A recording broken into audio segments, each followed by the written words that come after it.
Selamat sejahtera, para penonton senja tenang. Keganasan rumah tangga. Adakah Anda pikir ia hanya wujud dalam film atau berita? Satu kisah yang jauh dan tiada kena-mengena dengan Anda? Saya juga percaya begitu, hanya beberapa jam yang lalu. Namun, kepercayaan itu telah bertukar menjadi realiti ngeri yang menghancurkan seluruh hidup saya. Sepanjang 7 tahun perkawinan, seluruh tubuh saya lebam-lebam akibat keganasan suami, dan hati saya tercalar dengan luka parah yang tidak akan pernah sembuh. Akhirnya, pada malam yang menentukan itu, suami saya memukul saya hingga hampir mati sebelum mencampakkan saya ke dalam sebuah sangkar anjing yang sejuk. Di situ, saya pikir riwayat hidup saya telah berakhir, tetapi ada satu perkara yang saya tidak tahu. Di satu sudut almari yang gelap dan sempit, anak lelaki saya yang berusia 6 tahun sedang membuat panggilan telepon dengan tangan kecilnya yang menggeletar. Panggilan itu membawa keadilan dan mengubah nasib kami ibu dan anak sepenuhnya. Bau tanah lembab, bau najis anjing yang meloyakan, dan bau jeriji besi sejuk yang berkarat menusuk hidung saya. Saya meringkuk di atas lantai simen yang dingin, coba mengelak angin malam yang menyelinap masuk melalui celah pintu dengan bersembunyi di sudut. Seluruh badan saya sakit dan sengal, kepala saya pening seolah-olah akan pecah. Sebelah mata saya bengkak teruk hingga tidak dapat dibuka, dan saya dapat merasa hanyir darah di bibir saya. Di mana nih? Ah, betul, sangkar anjing. Rumah untuk Rex, anjing gembala Jerman yang ditatang bagai minyak yang penuh oleh suami saya. Suami saya pernah berkata bahwa Rex lebih penting daripada nyawa saya. Dan hari ini, dia membuktikannya. Selepas memukul saya seperti binatang, dia mencampakkan saya ke sini menggantikan anjing kesayangannya.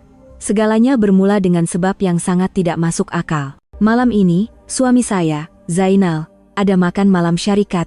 Dia mau saya pergi bersamanya, tetapi saya menolak. Bukan karena saya tidak mau, tetapi saya tidak boleh.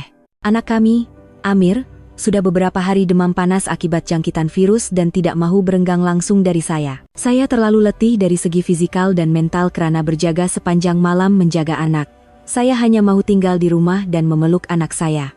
Abang, saya tak nak pergi. Abang pun tahu kan Amir demam. Saya tak sedap hati nak tinggalkan dia dengan pembantu rumah saja. Tetapi lelaki di hadapan saya bukan lagi lelaki yang pernah saya cintai. Sejak syarikat yang diuruskannya mula menghadapi masalah, dia telah berubah menjadi seorang yang pemarah, cepat naik angin, dan penuh syakwa sangka. Dia menuduh saya enggan pergi ke majelis makan malam itu karena saya menyembunyikan sesuatu. Kau nak jumpa jantan mana? Hah, geramnya, sambil menghembus nafas berbau arak. Apa abang cakap nih? Saya kehilangan kata-kata. Kau kata nak jaga anak kena jaga jantan lain? Dia mendekati saya, menarik rambut saya dan menyentapnya ke belakang. Kau ingat aku tak tahu? Bukan main kau melawan sekarang. Nak tunjuk kat siapa? Saya sakit hingga sukar bernafas, tetapi saya gagah menjawab, bukan macam tu. Abang dah mabuk nih. Tolonglah lepaskan saya, bang. Namun, kata-kata saya ibarat menyimbah minyak ke dalam api. Satu tamparan yang amat kuat hinggap di pipi saya, membuat saya terhuyung-hayang dan jatuh. Amir, yang sedang bermain di sudut, melihat kejadian itu dan mula menangis ketakutan. Ayah, jangan pukul ibu. Amir takut. Tangisan anak saya bagai pisau yang menikam jantung saya, tetapi ia hanya membuatkan suami saya semakin hilang akal. Diam. Kau pun sama macam mak kau, tak guna. Dia menolak saya ke lantai, dan mula menendang perut dan belakang saya tanpa belas kasihan. Saya hanya mampu meringkuk, melindungi kepala dengan kedua-dua tangan sambil menahan kesakitan yang bertubi-tubi. Saya tidak berani menjerit, bimbang Amir akan lebih terkejut. Selamat sejahtera, para penonton senja tenang. Keganasan rumah tangga. Adakah Anda pikir ia hanya wujud dalam film atau berita? Satu kisah yang jauh dan tiada kena-mengena dengan Anda? Saya juga percaya begitu, hanya beberapa jam yang lalu. Namun, kepercayaan itu telah bertukar menjadi realiti ngeri yang menghancurkan seluruh hidup saya. Nak tunjuk kat siapa? Saya sakit hingga sukar bernafas, tetapi saya gagah menjawab, bukan macam tu. Abang dah mabuk nih. Tolonglah lepaskan saya, bang. Namun, kata-kata saya ibarat menyimbah minyak ke dalam api. Satu tamparan yang amat kuat hinggap di pipi saya, membuat saya terhuyung-hayang dan jatuh. Amir, yang sedang bermain di sudut, melihat kejadian itu dan mula menangis ketakutan. Ayah, jangan pukul ibu. Amir takut. Saya terdengar Amir menjerit sambil berlari, Diikuti bunyi pintu almari dihempas. Saya tahu dia bersembunyi di situ. Amir, jangan tengok. Tolonglah, jangan tengok pemandangan yang ngeri ini. Entah berapa lama masa berlalu. Ketika saya hampir pengsan, pukulan itu berhenti. Tetapi dia menarik kaki saya dan mengheret saya keluar ke halaman. Kepala saya terhantuk pada bendul pintu, dan kulit saya melecet di atas lantai simen yang kasar. Tetapi dia tidak peduli. Dia mula minum, dan menjadikan saya tempat melepaskan geram. Mula-mula, dia hanya menepis tangan saya, kemudian dia menampar. Karena cinta, saya memaafkannya, menyangka itu semua karena tekanan. Saya terus bersabar dengan harapan segalanya akan kembali seperti sedia kala. Tetapi saya silap. Kesabaran saya hanya membuatnya menjadi lebih ganas, dan malam ini, dia telah menjadikan saya seekor binatang. Badan saya sakit, tetapi tidak dapat dibandingkan dengan penderitaan jiwa saya. Kenyataan bahwa anak saya menyaksikan segalanya membuatkan saya lebih terseksa. Betapa besarnya parut yang akan ditinggalkan dalam hatinya yang masih kecil itu? Apa yang patut saya lakukan?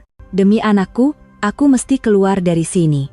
Tapi bagaimana? Pintu berkunci, dan sekeliling saya dikelilingi jeriji besi yang kukuh. Saya dilanda rasa tidak berdaya dan putus asa. Mungkin aku akan mati kesejukan dan kesunyian di dalam sangkar anjing yang busuk ini. Adakah Anda juga merasa marah dengan perbuatan suami yang kejam ini? Bagaimanakah Amir yang berusia 6 tahun menyelamatkan ibunya? Bagaimanakah panggilan telepon yang mengubah takdir itu dibuat? Dan adakah keadilan akan tiba tepat pada masanya untuk wanita malang ini? Jika Anda ingin tahu, jangan lupa untuk melanggan saluran ini dan aktifkan pemberitahuan agar tidak terlepas sambungan kisah yang dramatik dan menyentuh hati ini. Di dalam almari yang sempit dan gelap, Amir duduk meringkuk. Kedua-dua tangan kecilnya menekuk mulut dengan kuat agar bunyi esakannya tidak kedengaran, tetapi bahunya yang kecil terus terhenjut-henjut. Melalui celah pintu yang sedikit terbuka, dia melihat segalanya. Dia melihat ayah yang disayanginya berubah menjadi syaitan. Dia melihat ayahnya menampar dan menendang ibunya. Dan yang paling mengerikan, dia melihat ayahnya mengheret ibunya yang terbaring kaku di lantai ke halaman rumah. Dia tidak tahu kemana ayahnya membawa ibunya. Amir takut sangat, jadi Amir sembunyi dalam almari. Amir dengar ibu menangis, tapi ayah seret ibu keluar. Lepas itu Amir tak nampak ibu lagi. Cuma dengar Rex menyalak. Amir teresak-esak apabila teringat kenangan ngeri itu. Setiap perkataannya adalah bukti kukuh yang mendedahkan kejahatan suami saya dan pembohongan ibu mentua saya. Ia bukan jatuh dari tangga, tetapi serangan kejam yang berlaku di hadapan mata seorang kanak-kanak. Barulah Amir perlahan-lahan membuka pintu almari dan keluar. Ruang tamu bersepah. Serpihan pasu bunga pecah bertaburan di lantai. Kanak-kanak itu berjalan tanpa alas kaki menuju ke pintu depan, coba untuk tidak membuat sebarang bunyi. Dia melekapkan telinga pada pintu kaca untuk mendengar bunyi dari halaman, tetapi tiada apa-apa yang kedengaran. Dia coba memulas tombol pintu, tetapi pintu itu terkunci dari dalam. Adakah Anda juga merasa marah dengan perbuatan suami yang kejam ini? Bagaimanakah Amir yang berusia 6 tahun menyelamatkan ibunya? Bagaimanakah panggilan telepon yang mengubah takdir itu dibuat? Dan adakah keadilan akan tiba tepat pada masanya untuk wanita malang ini? Jika Anda ingin tahu, jangan lupa untuk melanggan saluran ini dan aktifkan pemberitahuan agar tidak terlepas sambungan kisah yang dramatik dan menyentuh hati ini. Di dalam almari yang sempit dan gelap, Amir duduk meringkuk. Kedua-dua tangan kecilnya menekuk mulut dengan kuat agar bunyi esakannya tidak kedengaran, tetapi bahunya yang kecil terus terhenjut-henjut. Melalui celah pintu yang sedikit terbuka, dia melihat segalanya. Dia melihat ayah yang disayanginya berubah menjadi syaitan. Dia melihat ayahnya menampar dan menendang ibunya. Dan yang paling mengerikan, dia melihat ayahnya mengheret ibunya yang terbaring kaku di lantai ke halaman rumah. Dia tidak tahu kemana ayahnya membawa ibunya. Dia berjalan di sekeliling rumah mencari jalan keluar, tetapi semua tingkap tertutup rapat. Air matanya mengalir lagi. Ibu mesti sakit. Ibu perlukan bantuan aku, tapi aku tak boleh buat apa-apa. Ketika itu, satu ingatan melintas di pikiran Amir. Beberapa bulan lalu, pada suatu petang, dia sedang menonton kartun bersama saya. Dalam kartun itu, seekor anak kereta polis yang sesat membuat panggilan telepon untuk meminta bantuan rakan-rakan polisnya. Amir melekapkan telepon ke telinganya. Selepas nada dering yang panjang, kedengaran suara seorang lelaki yang asing dan tegas. 999 polis diraja Malaysia. Ada apa yang boleh saya bantu? Ini kali pertama Amir membuat panggilan telepon, apatah lagi bercakap dengan Pak Cik Polis, Jadi dia sangat takut. Dia teragak-agak dan tidak berkata apa-apa. "Halo, ada sesiapa di sana?" Lelaki itu bertanya lagi dengan nada yang sedikit cemas. Kanak-kanak itu segera berlari ke bilik tidur utama. Suami yang telah memukul saya sedang tidur nyenyak, dan telepon pintarnya sedang dicas di atas meja sisi katil. Amir mendekat dengan berhati-hati dan dengan tangan yang menggeletar, dia mencabut telepon pintar itu dari pengecas. Apabila skrin menyala, dia tanpa teragak-agak menekan butang panggilan kecemasan. Kemudian, selepas menarik nafas dalam-dalam, dia menekan 3 nombor yang diajar oleh ibunya. 9. Cio. Ibu kena pukul dengan ayah. Amir teresak-esak. Ayah kurung ibu dalam sangkar anjing. Ibu macam nak mati, Pak Cik. Apa? Pegawai polis itu terkejut, dia serta-merta menyadari keseriusan kejadian itu. Adik di mana sekarang? Boleh beritahu Pak Cik alamat rumah? Villa Damai, Jalan Mawar 15, Damansara Heights, Kuala Lumpur. Saya sudah lama mengajar Amir untuk menghafal alamat rumah. Baiklah, Dik, adik sangat berani. Sekarang, pergi bersembunyi di tempat yang sunyi supaya ayah tak terjaga. Pak Cik akan sampai sekejap lagi. Sejurus panggilan tamat, Amir segera meletakkan telepon pintar itu kembali ke tempatnya. Dia tidak lagi bersembunyi di dalam almari, sebaliknya berlari ke tingkap ruang tamu dan menyelak sedikit langsir. Dengan mata bulatnya, dia memandang keluar pintu pagar, menanti wira-wira yang akan menyelamatkan ibunya. Dia tidak tahu, panggilan teleponnya yang singkat tetapi berani itu bukan sahaja menyelamatkan nyawa ibunya, tetapi juga membuka lembaran baru dalam perjuangan kami ibu dan anak untuk menuntut kembali maruah dan kehidupan kami. Kira-kira 30 menit selepas panggilan penting Amir dibuat, sebuah kereta peronda berhenti senyap di luar pintu utama kawasan perumahan Villa Damai. Lampu siren dipadamkan untuk tidak menarik perhatian. 2 orang pegawai polis keluar dari kereta. Selepas memukul saya seperti binatang, dia mencampakkan saya ke sini menggantikan anjing kesayangannya. Segalanya bermula dengan sebab yang sangat tidak masuk akal. Malam ini, suami saya, Zainal, ada makan malam syarikat. Dia mau saya pergi bersamanya, tetapi saya menolak. Bukan karena saya tidak mau, tetapi saya tidak boleh.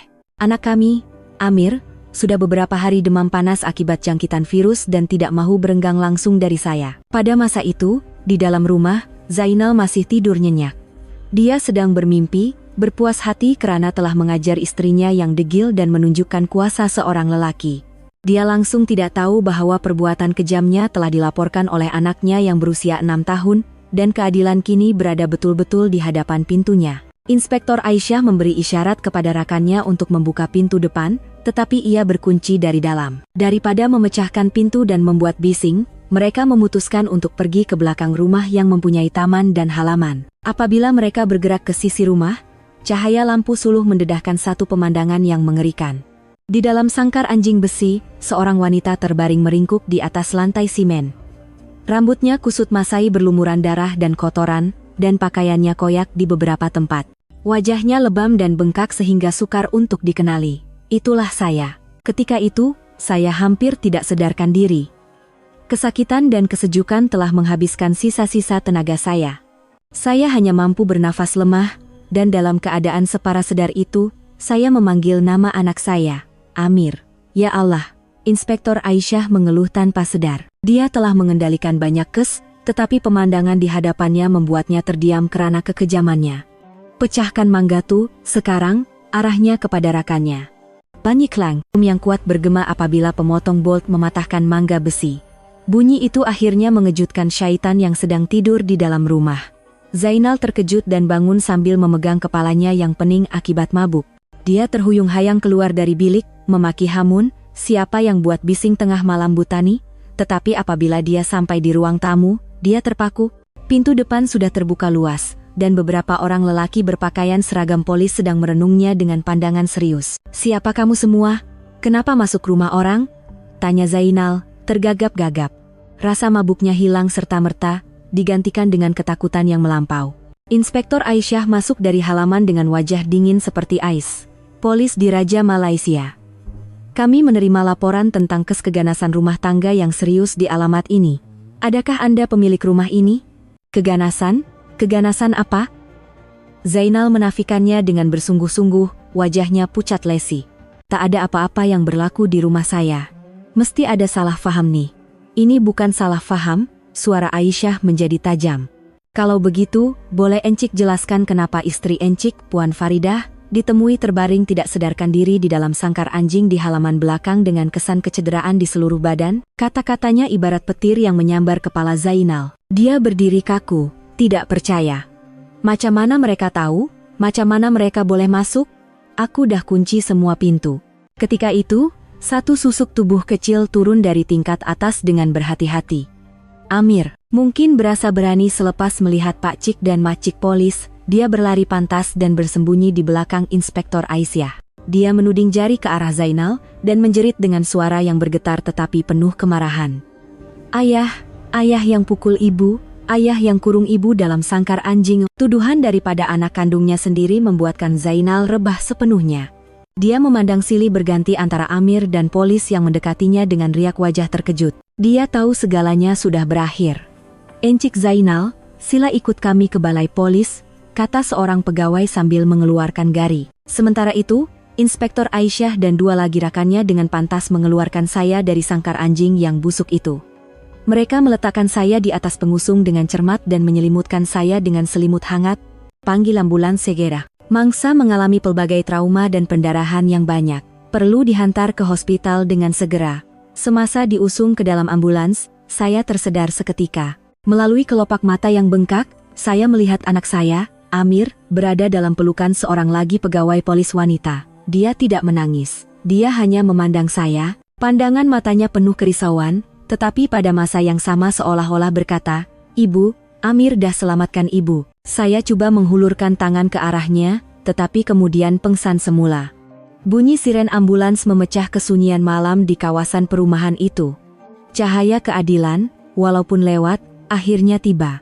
Ia bermula dengan satu panggilan berani daripada seorang wira kecil berusia 6 tahun yang menentang kejahatan untuk melindungi ibunya.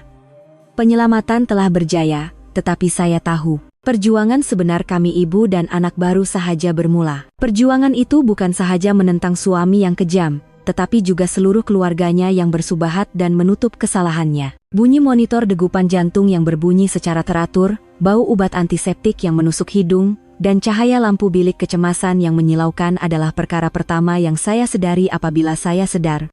Seluruh badan saya terasa seperti dicucuk beribu-ribu jarum, terutamanya di bahagian kepala dan rusuk. Saya coba membuka mata, tetapi kelopak mata kiri saya terlalu bengkak dan berat, hanya mampu dibuka sedikit sahaja. Melalui celah itu, saya melihat sailing putih dan botol IV. Aku masih hidup. Pikiran itu memberikan sedikit kelegaan. Puan dah sedar?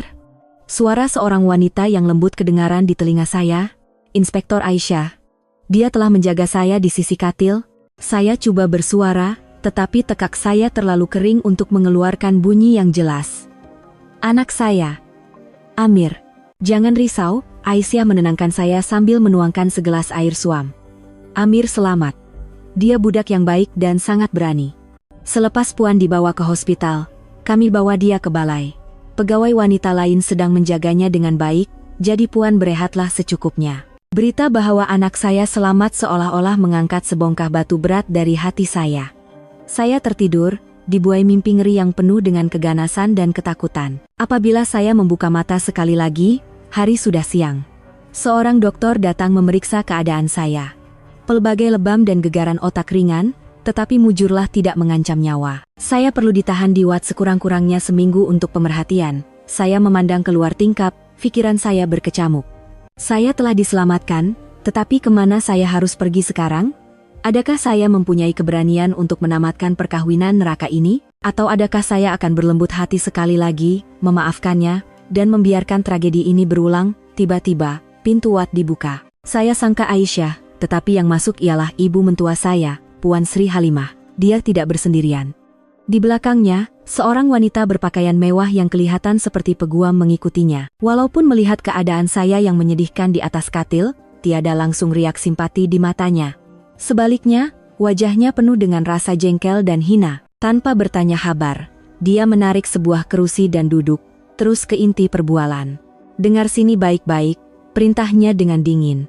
Nanti polis akan datang ambil keterangan. Kau tahu apa nak cakap, kan?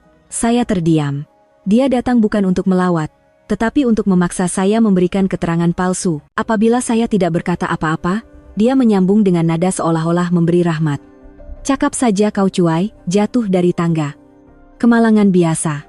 Dengan cara itu, maruah keluarga kita terjaga, dan suami kau selamat. Zainal tuh hilang akal sekejap sebab mabuk. Dalam hati dia masih sayangkan kau. Kau sebagai istri dan ibu, kenalah tahu berkorban untuk suami dan keluarga. Saya ketawa sinis mendengar kata-katanya. Jatuh dari tangga? Bagaimana jatuh dari tangga boleh membuatkan muka saya jadi begini? Dan bagaimana saya boleh masuk ke dalam sangkar anjing dan mengunci diri sendiri dari luar? Pembohongannya lebih biadab daripada keganasan anaknya. Puan Sri, kata saya dengan suara yang serak. Anak Puan Sri yang pukul saya. Jadi kenapa? Bentaknya, tanpa rasa bersalah sedikit pun. Apa salahnya suami ajar istri? Rumah tangga mana yang tak ada gaduh? Lelaki kerja di luar, mestilah tertekan, balik rumah nak lepaskan marah. Sebagai istri, kau patutnya sabar dan coba fahami, bukannya malukan keluarga. Kau tahu tak berapa besar kesan Bendani pada syarikat Zainal? Raka niaga dah mula berbisik-bisik, saham dah jatuh. Kaulah yang sedang hancurkan masa depan suami kau. Akhirnya, semua salah saya. Kerana saya tidak cukup sabar. Kerana saya menghalang masa depan suami saya.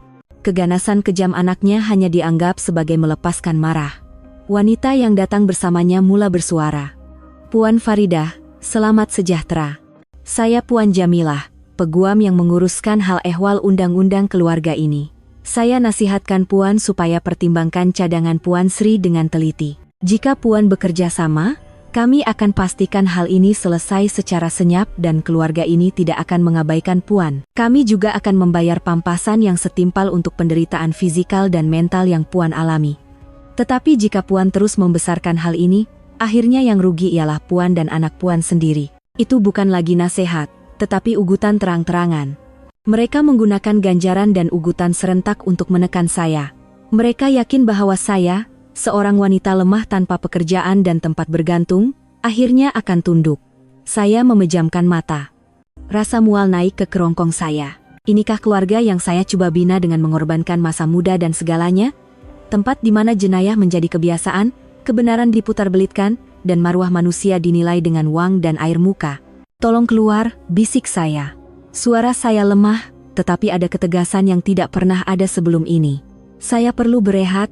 Puan Sri Halimah menjerit seolah-olah tidak percaya dengan apa yang didengarinya. Apa? Kau berani halau aku? Saya akan ceritakan perkara sebenar, kata saya dengan mata terpejam. Saya akan ceritakan semua yang dia dah buat pada saya. Bukan hanya kali ini, tapi semua yang berlaku sebelum ini juga. Kau dah gila. Jeritnya sambil bangun. Kau nak kita semua mati ke? Perempuan ular. Dia hendak berkata sesuatu lagi, tetapi Inspektor Aisyah masuk ke dalam wad. Masa melawat dah tamat. Pesakit perlu berehat, sila keluar. Kehadirannya menyelamatkan saya dari penyeksaan mental itu. Puan Sri Halimah menjeling saya dengan tajam seolah-olah mahu membakar saya, kemudian keluar dengan marah bersama peguamnya. Selepas pintu wad ditutup dan ketenangan kembali, hati saya pula dilanda badai. Tawaran mereka yang tidak tahu malu itu telah menyalakan api kemarahan dalam diri saya. Saya yang ragu-ragu dan penakut sudah tiada lagi. Saya sadar bahwa saya tidak boleh berundur lagi. Berdiam diri sekarang bukan lagi kesabaran, tetapi persubahatan dengan kejahatan. Selepas ibu mentua saya pergi, Inspektor Aisyah duduk di sebelah saya. Dia tidak bertanya apa-apa tentang perbualan tadi, sebaliknya diam-diam mengupas sebiji epal untuk saya. Keheningan dan keprihatinannya membuatkan saya berasa sangat terharu. Puan nak jumpa Amir? Tanyanya perlahan. Dia asyik nak jumpa ibu dia. Mendengar nama anak saya, hati saya menjadi sebak. Saya mengangguk, dan air mata yang ditahan akhirnya tumpah. Saya sangat merinduinya, tetapi pada masa yang sama saya takut. Saya bimbang jika dia melihat keadaan saya yang menyedihkan ini, hatinya akan lebih terluka. Seolah-olah dapat membaca kerisauan saya, Aisyah berkata, "Jangan risau, Puan. Kanak-kanak jauh lebih kuat daripada yang kita sangka. Apa yang Amir perlukan sekarang ialah melihat dengan matanya sendiri bahwa ibunya selamat." Beberapa menit kemudian, pintu wad terbuka sedikit dan Amir masuk dengan berhati-hati. Di belakangnya berdiri seorang lagi pegawai polis wanita. Amir kelihatan sangat kurus, dan matanya yang bulat bengkak karena menangis. Melihat saya terbaring di atas katil dengan kepala dan muka berbalut, dia berhenti dan mengetap bibir kecilnya. "Amir, mari sini dekat ibu," panggil saya dengan suara yang bergetar sambil menghulurkan tangan. Sebaik sahaja saya berkata begitu, Amir terus menangis dan berlari memeluk saya, menyembunyikan mukanya di dada saya. "Ibu, ibu." Amir takut. Amir ingatkan ibu dah mati. Bahu kecilnya terhenjut-henjut menangis untuk masa yang lama. Saya juga memeluknya erat dan menangis. Menghidu bau rambutnya yang biasa dan merasakan kehangatan tubuhnya, barulah saya benar-benar merasa bahwa saya masih hidup dan telah kembali ke sisi anak saya.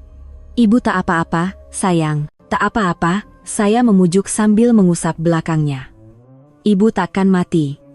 Ibu kena hidup untuk jaga anak ibu nih." Apabila dia sedikit tenang, Amir mengangkat kepalanya dan memandang saya dengan mata yang basah, kemudian memandang Inspektor Aisyah. Dia memegang lengan baju Aisyah dan berkata dengan suara yang masih kekanak-kanakan tetapi penuh kemarahan.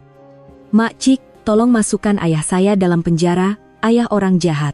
Dia pukul ibu, dia kurung ibu dalam sangkar anjing." Kata-kata anak saya ibarat pisau yang menusuk jantung saya.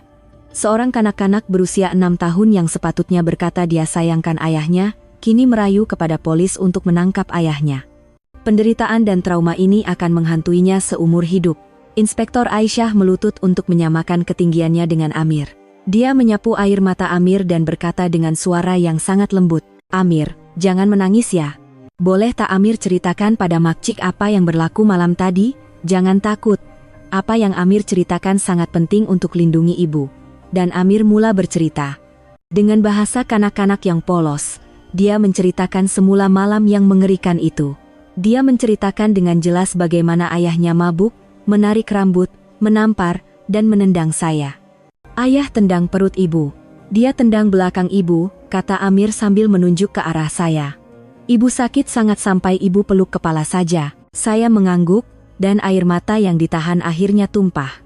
Saya sangat merinduinya, tetapi pada masa yang sama saya takut. Saya bimbang jika dia melihat keadaan saya yang menyedihkan ini, hatinya akan lebih terluka.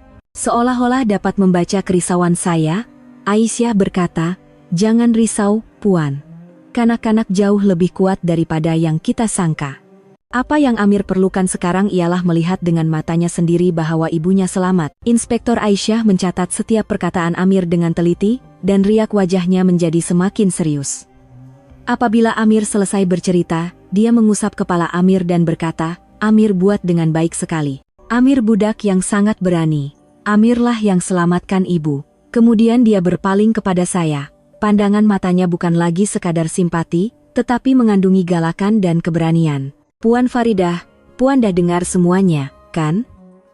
Keterangan Amir adalah bukti yang sangat penting. Tetapi untuk menuntut pertanggungjawaban undang-undang terhadap Encik Zainal, kami perlukan kerjasama Puan. Sebagai mangsa, Puan perlu membuat aduan rasmi terhadap perbuatannya." Dia berhenti seketika sebelum menyambung dengan tegas. "Saya tahu ini keputusan yang sukar. Ia akan menggegarkan sebuah keluarga. Tapi, coba Puan fikirkan, jika Puan berdiam diri hari ini, adakah jaminan tragedi ini tidak akan berulang esok atau lusa? Dan adakah Puan dan Amir akan bernasib baik seperti ini lagi lain kali?" Kadang-kadang, berdiamnya seorang mangsa adalah sama seperti merestui perbuatan pemangsa. Ini bukan perjuangan untuk diri Puan seorang. Ini adalah perjuangan untuk keselamatan anak Puan, dan juga untuk wanita-wanita lain yang mungkin sedang menderita dalam diam di luar sana. Kata-kata Aisyah, dan yang paling penting, air mata serta keterangan anak saya yang mengejutkan, ibarat loceng penggera yang menyadarkan diri saya yang lemah dan patuh selama ini. Betul, aku tidak boleh berdiam diri lagi. Jika aku berdiam diri, bukan sahaja aku mengkhianati diri sendiri, malah aku mengkhianati keberanian anakku. Anakku berani untuk menyelamatkan aku, tiada sebab untuk aku tidak berani melindunginya. Saya memeluk anak saya erat-erat dan memandang Inspektor Aisyah. Pandangan mata saya penuh ketegasan, sesuatu yang tidak pernah saya miliki selama 7 tahun ini. "Saya setuju, suara saya masih lemah, tetapi lebih tegas dari sebelumnya. Saya akan buat laporan polis. Saya akan dedahkan segala kebenaran. Saya akan pastikan dia menerima balasan yang setimpal atas perbuatannya." Sebaik sahaja saya melafazkan kata-kata itu, saya merasakan beban berat yang membebankan bahu saya selama ini terangkat. Saya tahu jalan di hadapan akan sukar, dan pertarungan undang-undang tidak akan mudah. Tetapi saya tidak lagi takut, karena saya tidak lagi bersendirian. Anak saya ada di sisi, dan orang-orang baik seperti Inspektur Aisyah juga ada bersama saya. Dan yang paling penting, saya telah menemui semula diri saya yang tidak lagi tunduk, seorang ibu bernama Faridah yang sanggup melakukan apa sahaja untuk melindungi anaknya. Perjuangan sebenar baru sahaja bermula, itu keputusan yang sangat berani, Puan Faridah. Kami dan undang-undang akan sentiasa berada di pihak Puan dan Amir. Sejak hari itu, dengan bantuan Aisyah, saya secara rasmi membuat laporan polis terhadap Zainal atas tuduhan keganasan rumah tangga.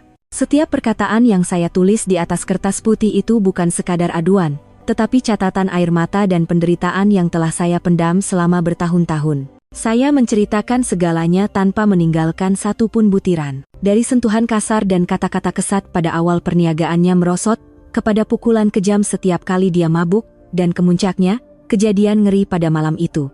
Laporan itu berjela-jela panjangnya, ia bukan sekadar dokumen undang-undang, tetapi satu penghakiman yang mencatatkan kebusukan sebuah perkawinan dan kejatuhan moral seorang manusia. Bersama dengan laporan polis, saya juga memfailkan tuntutan perceraian dan hak penjagaan tunggal ke atas Amir. Saya tahu ia akan menjadi pertarungan yang sengit. Keluarga mentua saya mempunyai uang dan pengaruh, dan mereka tidak akan melepaskan saya atau cucu kesayangan mereka dengan mudah, tetapi saya tidak lagi gentar.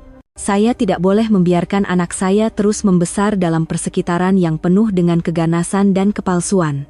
Dia berhak mendapat kehidupan yang aman dan zaman kanak-kanak yang bebas dari kenangan ngeri. Apabila saya selesai dengan semua urusan kertas kerja, Inspektur Aisyah datang menemui saya. Dia tidak bersendirian. Bersamanya seorang lelaki berkacamata dalam lingkungan 40-an yang kelihatan bijak. Puan Faridah, izinkan saya perkenalkan. Ini Encik Kamal, seorang peguam. Dia antara peguam terbaik yang saya kenal dalam bidang undang-undang keluarga dan perceraian. Selepas mendengar kisah Puan, dia berkeras mahu membantu. Encik Kamal mendekati saya dan memegang tangan saya. Jabatannya erat dan mesra. Puan Faridah, saya sangat kagum dengan keberanian Puan. Jangan risau. Puan tidak bersendirian dalam pertarungan ini. Saya dan pasukan saya akan berjuang bersama Puan untuk menuntut keadilan. Kemunculan Encik Kamal ibarat ubat penenang yang mengukuhkan lagi tekad saya. Dia menerangkan cabaran-cabaran yang akan kami hadapi. Keluarga mentua saya pasti akan menafikan semua tuduhan, coba menekan, malah mungkin coba merasuah. Mereka juga mungkin akan coba mencemarkan nama baik saya dan membuktikan bahwa saya seorang ibu yang tidak layak menjaga anak. Tapi jangan risau, katanya dengan suara yang yakin.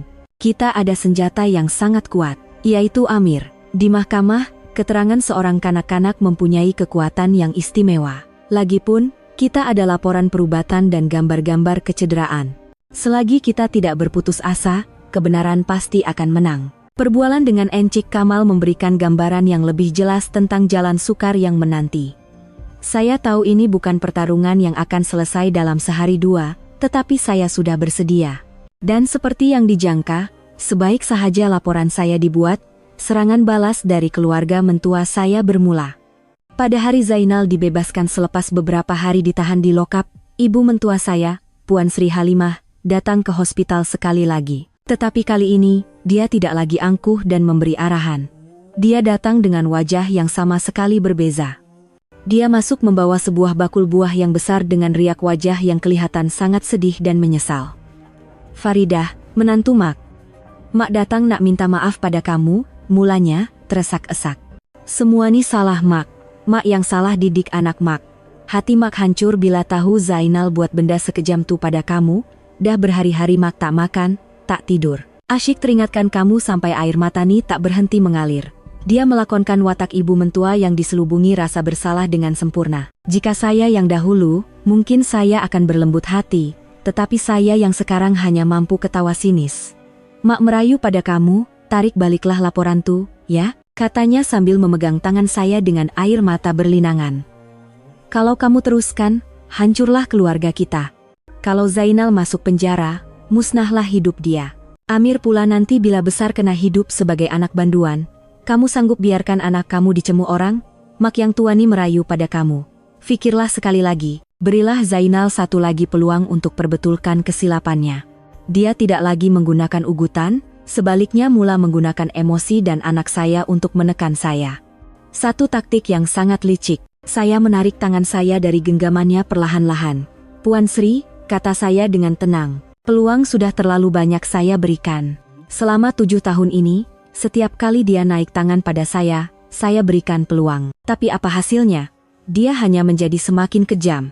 Dan tentang Amir, saya rasa dia lebih rela ada ayah seorang banduan daripada setiap hari hidup dalam ketakutan melihat ayahnya memukul ibunya. Saya bukan nak aniaya sesiapa.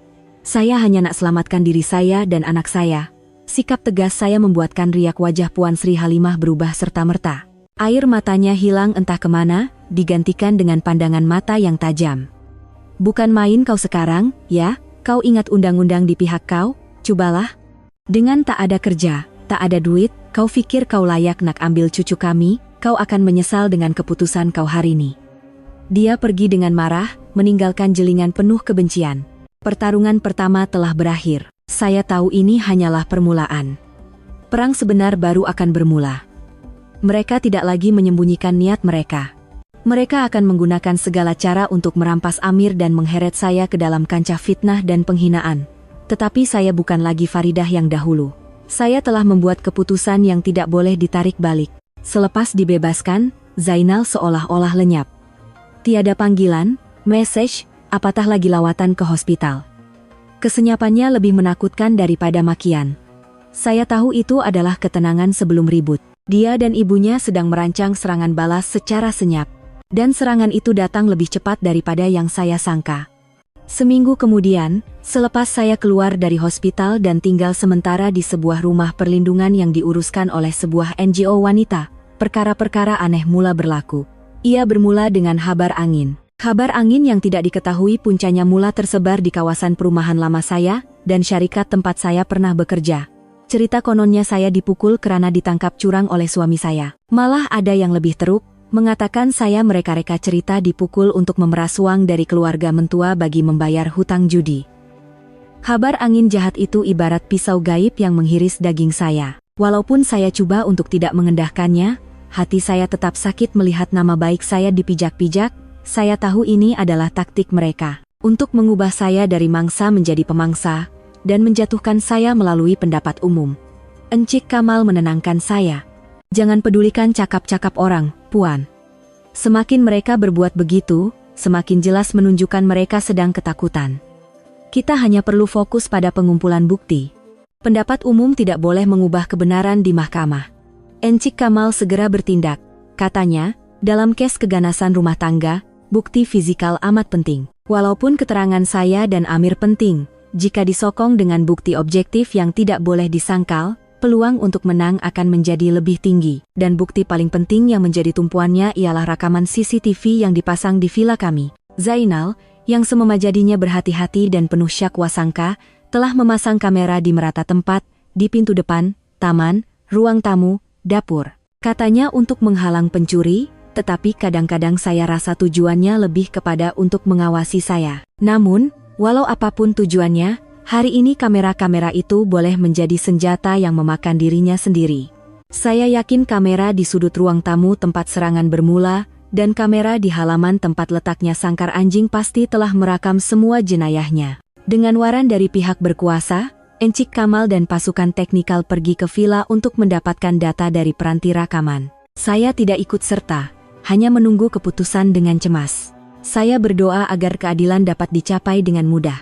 Tetapi realiti tidak seperti dalam film. Kira-kira 2 jam kemudian, saya menerima panggilan daripada Encik Kamal. Suaranya berat, tidak lagi optimis seperti sebelumnya. "Puan Faridah, ada berita buruk." Jantung saya berdegup kencang. "Kenapa? Rakaman tuh tak ada ke?" "Bukan tak ada," keluh Encik Kamal. "Dah dipadam. Semua data kamera untuk tempoh 24 jam sebelum dan selepas kejadian telah dipadam tanpa sebarang jejak. Data untuk hari-hari sebelumnya masih ada."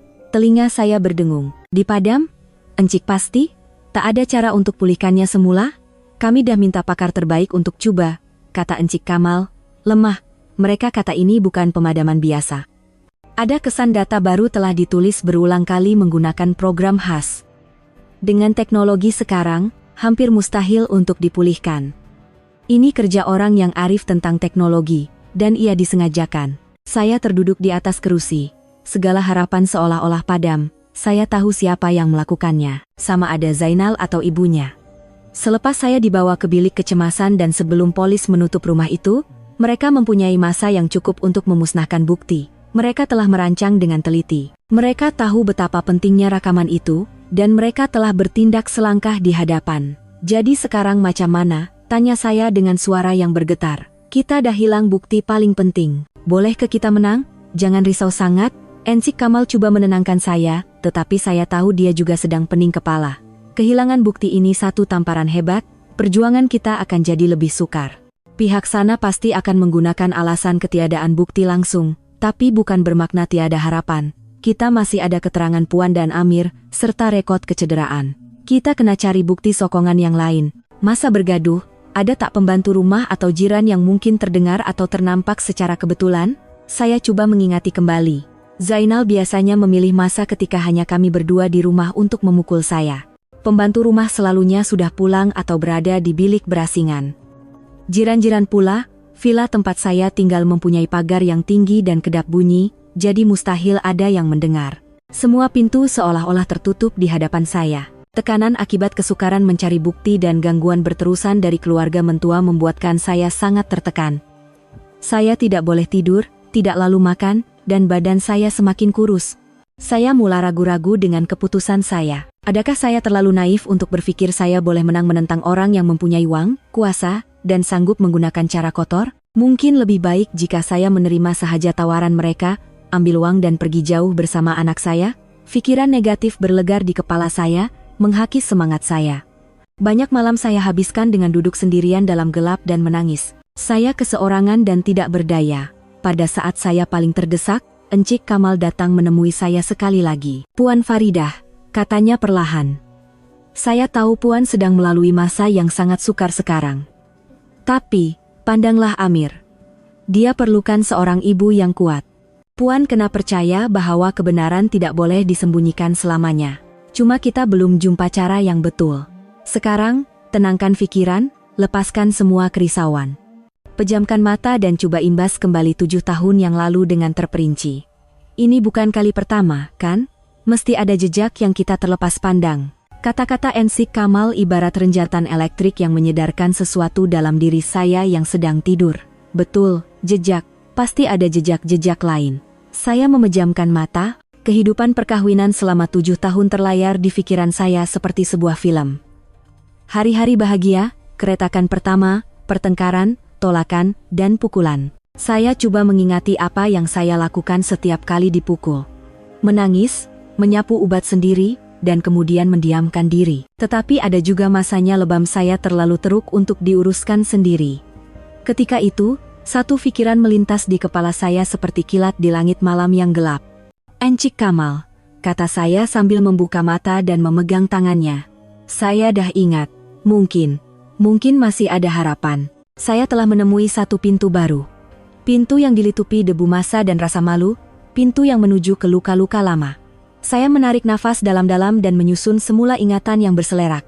Tekanan akibat kesukaran mencari bukti dan gangguan berterusan dari keluarga mentua membuatkan saya sangat tertekan. Saya tidak boleh tidur, tidak lalu makan, dan badan saya semakin kurus. Saya mulai ragu-ragu dengan keputusan saya. Adakah saya terlalu naif untuk berpikir saya boleh menang menentang orang yang mempunyai uang, kuasa, dan sanggup menggunakan cara kotor? Mungkin lebih baik jika saya menerima sahaja tawaran mereka, ambil uang dan pergi jauh bersama anak saya? Pikiran negatif berlegar di kepala saya, menghakis semangat saya.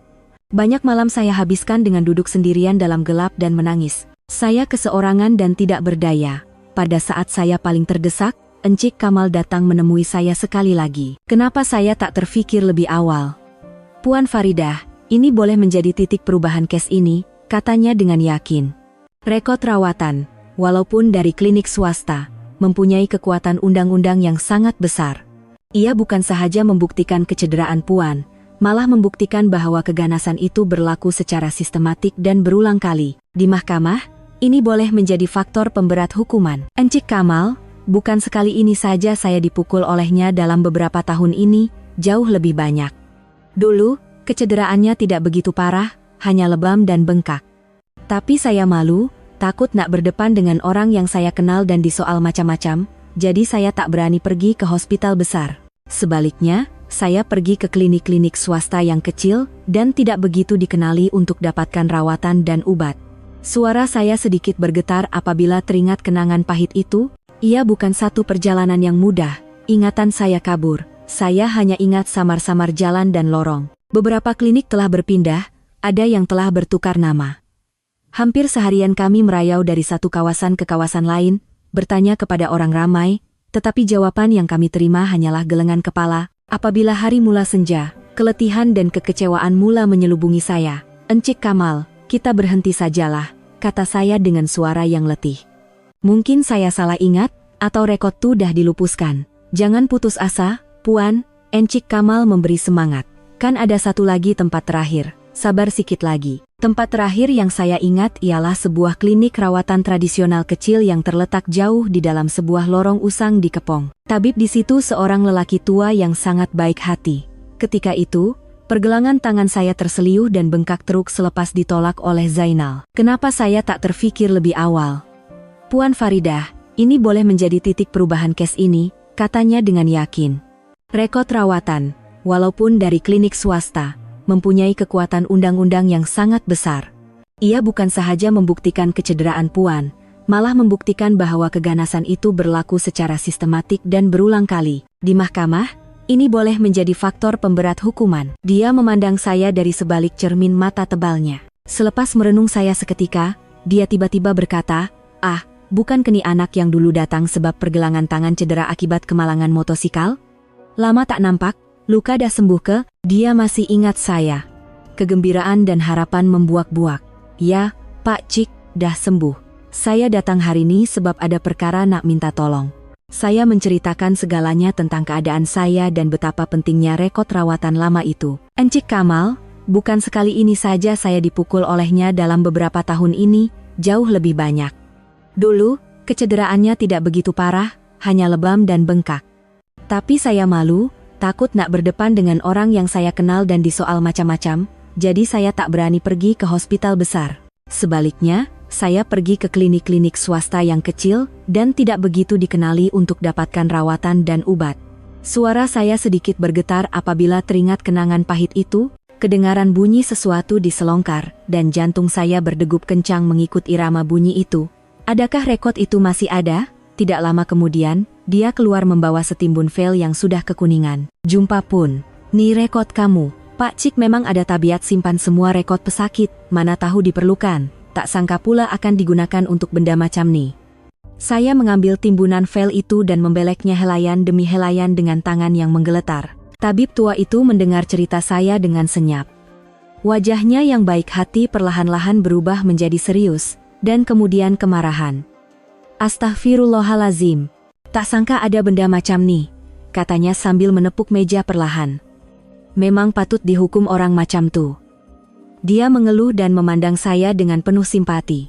"Banyak kamu bersabar selama ni, nak. Pak Cik akan tolong. Tunggu sekejap," katanya, lalu masuk ke sebuah bilik kecil di dalam. Bukan itu sahaja, dia juga telah menyelitkan beberapa keping gambar polaroid kecil yang menunjukkan gambar jarak dekat kecederaan saya di dalam file itu. "Masa tu Pak Cik dah rasa pelik, tapi tak berani nak tanya lebih-lebih. Hal pribadi orang," katanya dengan nada muram. Pak Cik ambil gambar senyap-senyap untuk simpanan. "Tak sangka firasat Pak Cik betul. Ambillah ni semua. Semoga ia dapat bantu kamu menuntut keadilan." Saya dan Encik Kamal saling berpandangan, tidak dapat menyembunyikan rasa gembira dan terharu. Inilah bukti kukuh yang kami cari-cari selama ini. Luka-luka dan penderitaan lama yang coba saya kuburkan kini menjadi senjata paling tajam. Saya hanya mampu menunduk dan mengucapkan terima kasih kepada tabib tua yang baik hati itu. "Pak Cik, saya tak tahu macam mana nak balas budi baik Pak Cik." Dia hanya melambaikan tangan dan tersenyum mesra, "Tak ada apalah. Orang kata, menyelamatkan satu nyawa lebih baik daripada membina 7 pagoda. Pak Cik hanya buat apa yang patut. Kuatkan semangat, ya. Kebenaran pasti akan menang." Melangkah keluar dari klinik itu, saya merasakan beban seberat gunung terangkat dari bahu saya. Timbunan file di tangan saya bukan lagi bukti kehinaan. Ia adalah simbol harapan, dan cahaya keadilan yang mula kelihatan di ujung terowong yang gelap. Pertarungan belum berakhir, tetapi kini saya mempunyai sebilah pedang yang tajam di tangan. Dan saya tahu, neraca keadilan perlahan-lahan mula memihak kepada kami ibu dan anak. Selepas mendapatkan rekod perubatan yang berharga, Encik Kamal berkata kepada saya, "Puan Faridah, bukti-bukti ini sahaja sudah sangat kuat. Tetapi untuk melengkapkan gambaran dan menunjukkan keseriusan kes ini kepada mahkamah dengan lebih jelas, kita perlukan keterangan jiran-jiran. Walaupun mereka tidak menyaksikan kejadian itu secara langsung, mereka pasti ada perasaan sesuatu yang aneh selama bertahun-tahun ini." Jujurnya, pada mulanya saya teragak-agak. Kawasan perumahan Villa Damai adalah kawasan kediaman mewah, setiap rumah berpagar tinggi dan berpintu tertutup rapat. Jiran-jiran jarang bertegur sapa, masing-masing dengan kehidupan sendiri. Tambahan pula, keluarga mentua saya agak berpengaruh di kawasan itu. Ramai yang mengenali Zainal sebagai seorang usahawan muda, yang mempunyai banyak kenalan. Saya bimbang tiada siapa yang berani tampil memberi keterangan, takut akan tindakan balas atau terheret dalam masalah. Sikap tidak mau campur tangan adalah peraturan tidak bertulis di tempat seperti itu.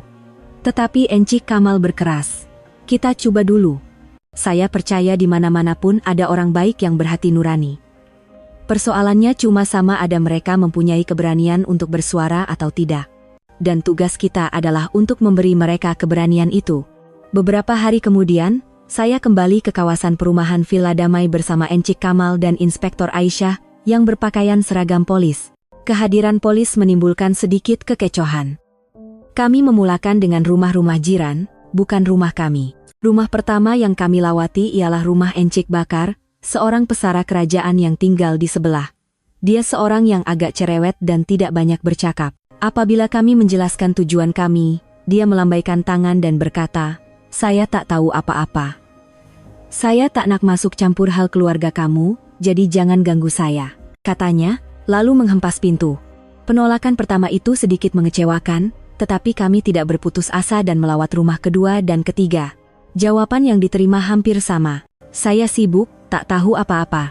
Rumah ni kedap bunyi, saya tak dengar apa-apa pun, tolonglah jangan libatkan kami pun nak cari makan." Saya dapat membaca ketakutan di mata mereka. Takut untuk terlibat, takut akan tindakan balas. Sikap acuh tak acuh mereka seolah-olah menyiram air sejuk ke hati saya. Kadang-kadang, wujud dinding gaib antara manusia yang lebih kukuh daripada dinding konkret. Ketika kami hampir berputus asa dan hendak pulang, seorang wanita dari villa bertentangan membuka pintu dengan berhati-hati dan memanggil kami dengan isyarat tangan. Dia Kak Timah, seorang suri rumah yang sebaya dengan saya. Kami pernah beberapa kali bertegur sapa semasa membuang sampah. "Masuklah rumah saya sekejap, kita borak," katanya perlahan sambil meninjau sekeliling. Kami masuk ke rumahnya. Dia segera menutup pintu dan menuangkan air untuk kami. "Maafkan saya sebab tak tampil lebih awal," katanya dengan suara yang bergetar. Saya pun takut sangat. Perniagaan suami saya pernah ada urusan dengan syarikat Zainal. Jadi saya bimbang kalau saya bersuara, nanti akan ada masalah pada kerja suami saya. "Jangan risau, Puan. Undang-undang melindungi saksi. Tiada siapa boleh mengapa-apakan Puan," Aisyah meyakinkannya. Kak Timah menarik nafas dalam-dalam untuk mengumpul keberanian. "Saya tak boleh diam lagi. Saya sedih sangat bila fikirkan Puan Faridah dan Amir. Saya pun seorang ibu. Saya fikir, kalau saya diam hari ini, esok mungkin tragedi yang sama akan menimpa orang lain." Dan dia mula bercerita. Katanya, walaupun rumahnya kedap bunyi, tetapi pada waktu malam yang sunyi, dia sering mendengar bunyi pertengkaran yang kuat dan kata-kata kesat dari rumah kami. Malah, dia pernah mendengar bunyi barang dipecahkan dan tangisan seperti jeritan kanak-kanak. Malam kejadian tuh, katanya dengan suara yang masih ketakutan. Saya dengar semuanya. Suara Encik Zainal menjerit, suara Puan Faridah merayu, bunyi sesuatu pecah, dan tangisan Amir yang menyayat hati. Saya nak telepon pengawal keselamatan, tapi suami saya halang. Katanya jangan campur tangan pergaduhan suami istri orang. Saya ikut cakap suami, dan malam tuh saya tak boleh tidur langsung sebab rasa bersalah. Dia memandang saya dengan air mata berlinangan. "Puan Faridah, maafkan saya. Sepatutnya saya bertindak lebih awal." "Tak apa, Kak Timah. Tak apa." Saya memegang tangannya. Saya berasa sangat terharu. Akak sudi ceritakan perkara sebenar sekarang pun sudah cukup memberi kekuatan pada kami. Keterangan Kak Timah menyalakan api keberanian di hati jiran-jiran lain. Apabila kami keluar dari rumahnya, seorang pembantu rumah dari rumah berdekatan juga datang menemui kami secara senyap-senyap. Katanya, pada suatu pagi, semasa sedang menyapu halaman, dia nampak saya dengan muka lebam tergesa-gesa menaiki taksi. "Masa tuh saya dah rasa pelik," kata pembantu rumah itu. Saya pikir, macam manalah menantu yang baik dan cantik macam tuh boleh jadi macam tuh. Sekarang barulah saya faham. Keterangan Kak Timah dan pembantu rumah itu, walaupun hanya bukti tidak langsung, sangat berharga. Ia meruntuhkan dinding kesenyapan dan menunjukkan bahwa jenayah Zainal tidak tersembunyi dengan sempurna seperti yang disangkanya. Selepas hari itu, didorong oleh Kak Timah, dua lagi keluarga bersetuju untuk memberi keterangan. Walaupun tidak menyaksikan secara langsung, mereka bersedia menandatangani surat akuan yang mengesahkan bahwa mereka sering mendengar bunyi-bunyi aneh dari rumah kami, dan bahwa kehidupan perkawinan kami tidak harmoni. Memegang surat akuan yang ditandatangani oleh jiran-jiran, saya merasakan satu perasaan yang sukar digambarkan. Saya sadar, walaupun sikap acuh tak acuh dan dingin wujud dalam masyarakat ini, ia tidak akan pernah dapat mengalahkan hati nurani dan belas kasihan. Suara berani seorang individu telah mendorong suara-suara lain. Cahaya keadilan bukan sahaja datang dari undang-undang. Ia bermula dari solidariti dan keberanian orang biasa. Sekarang kita dah ada semua elemen, kata Encik Kamal. Keterangan mangsa, keterangan saksi langsung yaitu Amir, rekod perubatan yang membuktikan jenayah berulang, dan sekarang keterangan jiran yang menyokong latar belakang dan keseriusan kes. Pihak sana dah tak ada jalan keluar lagi. Hari perbicaraan semakin hampir. Saya tahu Zainal dan ibunya tidak akan duduk diam sahaja. Mereka pasti sedang menyediakan lakonan terakhir yang penuh dengan air mata, kepalsuan, dan penyesalan untuk memutarbelitkan keadaan, dan saya perlu bersedia untuk menghadapinya. Seminggu sebelum perbicaraan rasmi bermula, saya menerima notis dari mahkamah untuk menghadiri sesi mediasi. Ini adalah prosedur wajib dalam kes perceraian yang memberi peluang kepada kedua-dua pihak untuk menyelesaikan konflik melalui persetujuan sebelum keputusan mahkamah dijatuhkan. Encik Kamal berpesan kepada saya, "Puan Faridah, sekarang mereka akan mainkan kad terakhir mereka, kad emosi. Mereka akan menangis, merayu, dan membuat pelbagai janji. Puan jangan sesekali berlembut hati. Sebarang persetujuan mesti dibuat secara bertulis dan dengan kehadiran saya."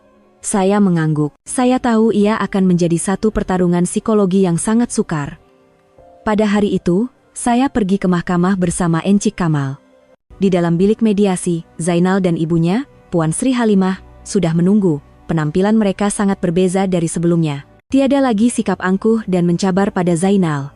Dia memakai kemeja putih yang kemas, kelihatan agak kurus, dan matanya cengkung. Dia duduk dengan kepala tertunduk dan tangan tergenggam, seperti seorang pesalah yang sangat menyesal. Puan Sri Halimah juga tidak lagi kelihatan glamor dan tajam. Dia memakai pakaian hitam yang sederhana, dan wajahnya yang letih dan lesu tidak bersolek. Sebaik sahaja melihat saya masuk, dia segera bangun, bukan untuk menjerit, tetapi untuk menangis. "Faridah." "Menantu Mak." Ratapnya sambil mengesat air mata dengan sapu tangan. Mak yang salah. Dah berhari-hari Mak pikir, Mak dah buat dosa besar pada kamu. Kamu datang jadi menantu dalam keluarga nih, tak pernah merasa senang, asyik menderita saja. Semuanya salah Mak sebab tak pandai ajar Zainal."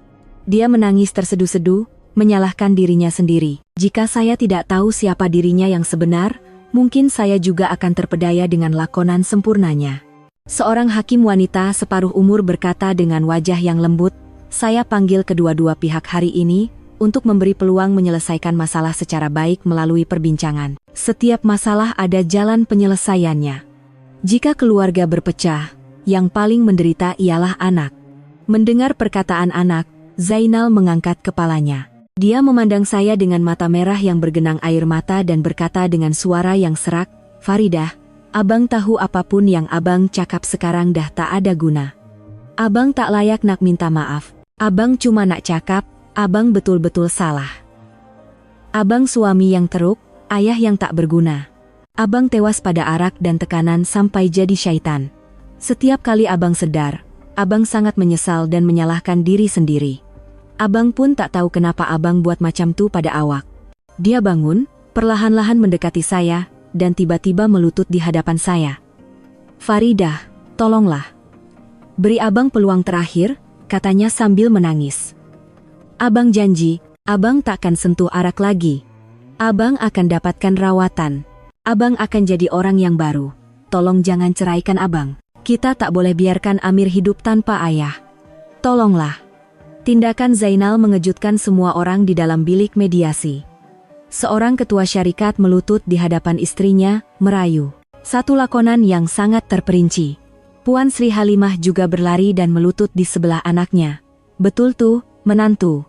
Maafkanlah dia kali ini. Dia pun dah sedar kesilapan dia. Sejak kejadian nih, dia tak makan, tak tidur sampai berat badan turun 10 kilogram. Kalau jadi apa-apa pada dia, Mak pun tak boleh hidup. Mak yang tua nih merayu pada kamu. Demi Amir, selamatkanlah rumah tangga nih.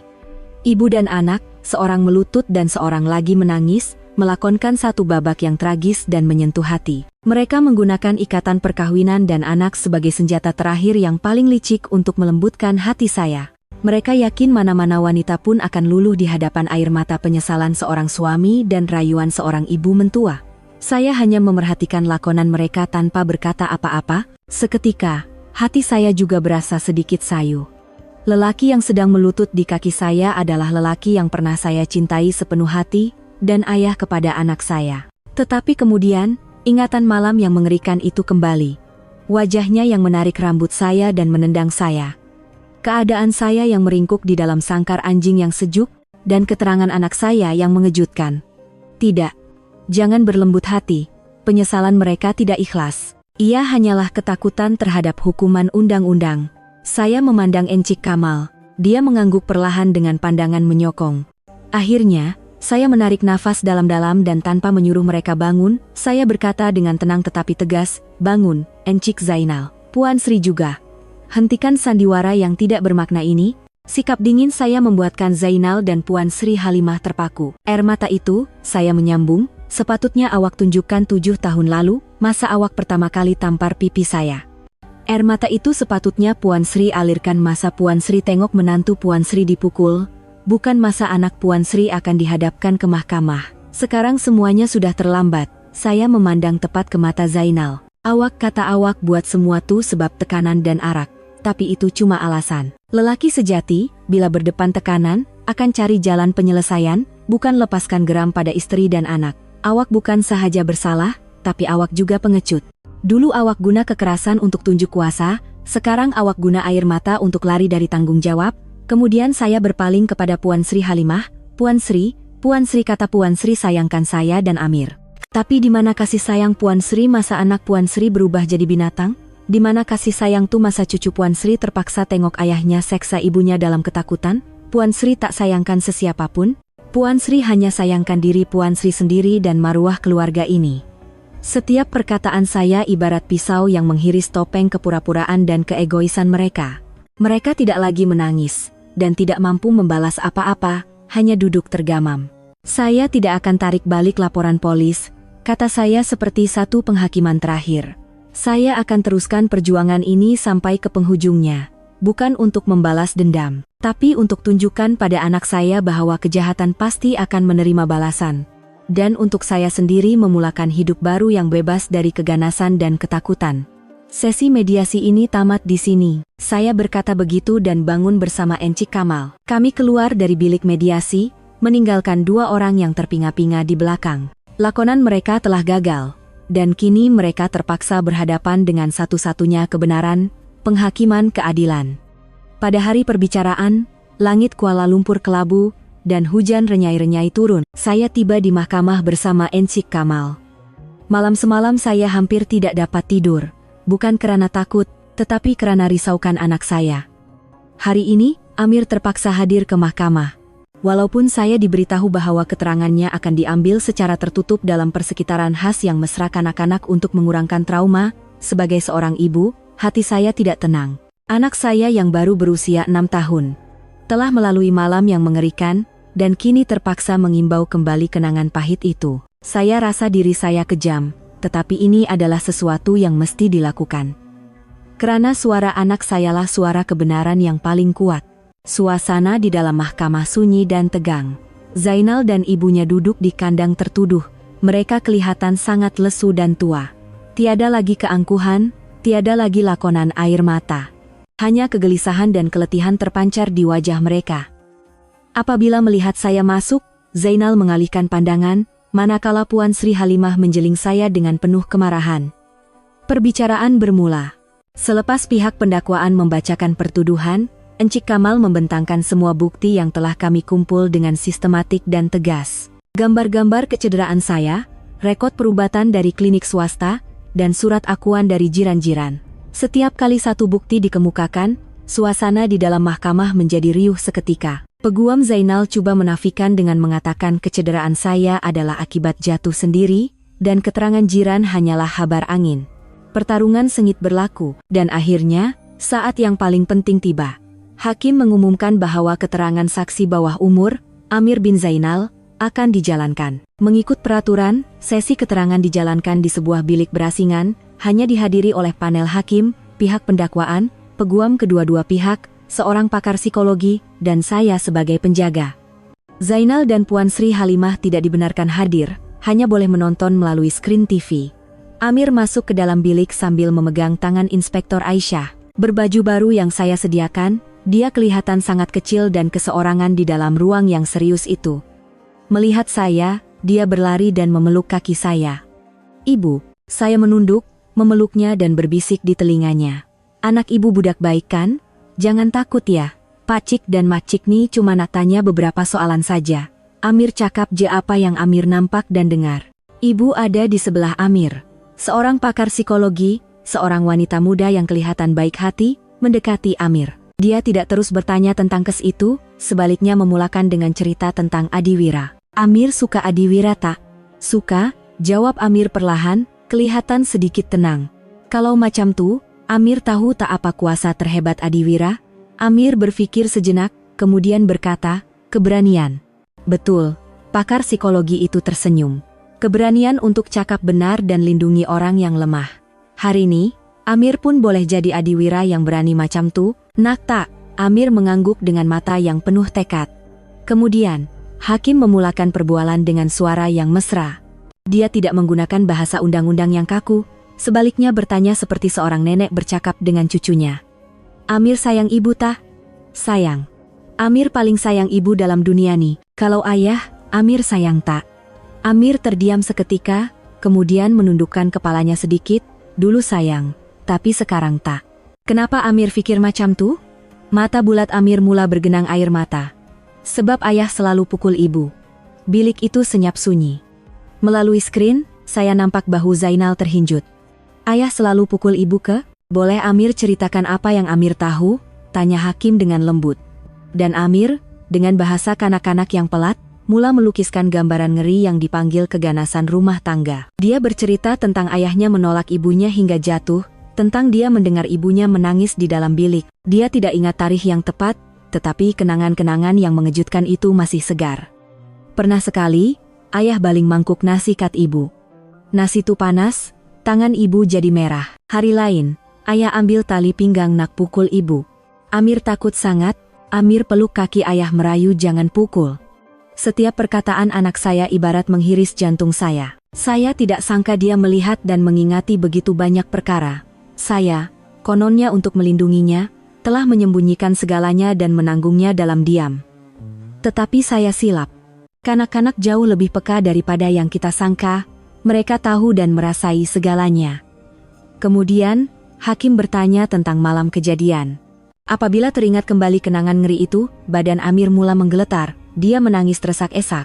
Malam tuh, ayah minum banyak sangat. Ayah tampar pipi ibu, lepas tuh dia tendang ibu. Ibu jatuh kat lantai tak boleh gerak. Amir takut sangat. Saya juga tidak dapat menahan diri lagi dan mula menangis. Pakar psikologi mendekati dan memujuk Amir. "Tak apa sayang, kamu sangat berani. Boleh sambung cerita lagi tak? Lepas tuh apa jadi?" "Lepas tuh, ayah seret ibu pergi mana entah." Amir sembunyi dalam almari, tak nampak. Cuma dengar Rex menyalak dengan suara ibu mengerang. Ibu sakit sangat. Amir menyembunyikan mukanya di dada pakar psikologi dan menangis teresak-esak. Amir yang telepon Pak Cik Polis. Macam yang ibu ajar. Amir Adiwira, kan?" Soalan polos anak saya membuatkan semua orang di dalam bilik itu terdiam. Hakim yang telah mengendalikan banyak perbicaraan pun terpaksa mengangkat tangan mengesat matanya. Peguam Zainal hanya menundukkan kepala tanpa berkata apa-apa. Pengakuan seorang kanak-kanak. Tiada istilah undang-undang, tiada logik yang tajam. Hanya kebenaran. Kebenaran yang begitu mentah dan menyakitkan. Ia lebih kuat daripada sebarang bukti lain dan mempunyai kuasa untuk menggoncang lubuk hati nurani manusia. Di sebalik skrin TV, kelihatan Zainal merebahkan kepalanya di atas meja, menutup muka dengan kedua-dua tangan dan menangis teresak-esak. Bahunya yang bidang bergegar kuat. Puan Sri Halimah pula kaku seperti patung dengan wajah pucat lesi. Mungkin pada saat inilah baru mereka sadar bahwa perbuatan mereka bukan sahaja mencederakan seorang wanita, tetapi juga membunuh jiwa seorang kanak-kanak. Pengakuan Amir adalah penghakiman nurani yang paling berat untuk mereka. Selepas Amir keluar dari bilik, perbicaraan diteruskan dalam suasana yang berat. Keterangan anak saya memberikan impak psikologi yang amat besar. Tetapi Peguam Zainal dengan licik coba berhujah dengan perkara terakhir. Yang Arif, katanya sambil berdiri dengan tenang. Kami amat bersimpati dengan penderitaan yang dialami oleh adik Amir bin Zainal. Tetapi seperti yang kita semua sedia maklum, kata-kata seorang kanak-kanak berusia 6 tahun boleh dipengaruhi oleh pelbagai faktor. Kanak-kanak ini telah tinggal bersama ibunya, Puan Faridah, selama ini. Kemungkinan ingatannya telah disuntik dengan maklumat yang tidak tepat tidak boleh diketepikan. Tambahan pula, apa yang diperkatakan oleh kanak-kanak itu hanyalah ingatan dan tiada sebarang bukti fisikal yang menyokongnya. Dia coba merendahkan nilai keterangan anak saya dan membayangkan seolah-olah saya telah mengajar anak saya untuk berbohong. Kemarahan saya memuncak, tetapi Encik Kamal menenangkan saya. Bantahan, Yang Arif. Encik Kamal bangun. Peguam bela pihak tertuduh membuat andaian tanpa sebarang asas dan coba memburukkan pribadi anak guam saya. Sesi keterangan adik Amir telah dijalankan secara profesional di bawah pengawasan pakar psikologi dan objektivitinya telah dipastikan secukupnya. Pertikaman lidah berterusan, tetapi pihak tertuduh semakin hilang punca. Selepas mendengar keterangan anaknya, Zainal seolah-olah hilang semangat sepenuhnya. Dia hanya duduk berdiam diri. Ketika perbicaraan seolah-olah menemui jalan buntu, Encik Kamal tiba-tiba tersenyum dengan yakin dan penuh makna. Yang Arif, suaranya menarik perhatian semua orang. Peguam bela pihak tertuduh baru sahaja menyatakan bahwa kita tidak mempunyai bukti fisikal langsung mengenai kejadian malam itu. Mungkin kata-katanya sebahagiannya betul. Kerana rekaman video telah dipadam dengan sengaja. Dia berhenti seketika untuk kesan dramatik, tetapi kami ada sesuatu yang lain. Sesuatu yang lebih hidup daripada video, yaitu bunyi, katanya, lalu memberi isyarat kepada kaki tangan mahkamah. Sebuah tablet yang disambungkan ke pembesar suara mahkamah disediakan. Ini adalah tablet milik adik Amir, terang Encik Kamal. Ia agak lama dan sering mengalami masalah. Selepas kami menerimanya semula dari pihak polis, kami secara kebetulan menemui satu fakta yang menarik. Tablet ini mungkin disebabkan oleh ralat perisian, mempunyai fungsi rekaman otomatik yang akan diaktifkan apabila terdapat bunyi yang kuat. Dan pada malam kejadian, Amir sedang bermain permainan video dengannya sehingga sebelum tidur. Kemudian, dia mungkin terlupa untuk mematikannya sepenuhnya, dan tablet itu telah merekam semua yang berlaku selepas itu.